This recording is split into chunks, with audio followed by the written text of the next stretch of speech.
കടലിലുണ്ടാകുന്ന അപകടങ്ങളിൽ സർക്കാർ സംവിധാനങ്ങൾ സ്ഥിരം പരാജയമെന്ന ആക്ഷേപം ശക്തം. പലപ്പോഴും മത്സ്യത്തൊഴിലാളികളുടെ കൃത്യതയോടുള്ള ഇടപെടലിലാണ് രക്ഷാപ്രവർത്തനങ്ങൾ നടക്കുന്നത്.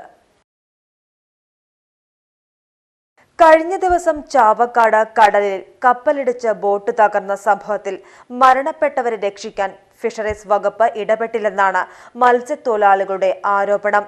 അപകടം നടന്ന് ഏറെ വൈകി സംഭവ സ്ഥലത്തെത്തിയ ഫിഷറീസ് ബോട്ടിലുള്ളവർ കടലിലിറങ്ങാൻ പോലും തയ്യാറായില്ലെന്നും കടലിലിറങ്ങി രക്ഷാദൌത്യം നടത്താൻ കഴിയുന്ന ജീവനക്കാർ ഇല്ലെന്നുമാണ് ആക്ഷേപം. തകർന്ന ബോട്ടിനടിയിൽ കുടുങ്ങിയാണ് ഇരുവരും മരണപ്പെട്ടത്. ഫിഷറീസ് സംഘം നേരത്തെ തന്നെ രക്ഷാപ്രവർത്തനം നടത്തിയിരുന്നുവെങ്കിൽ ഇവരെ വളരെ എളുപ്പം രക്ഷപ്പെടുത്താനായിരുന്നുവെന്ന് തൊഴിലാളികൾ പറഞ്ഞു.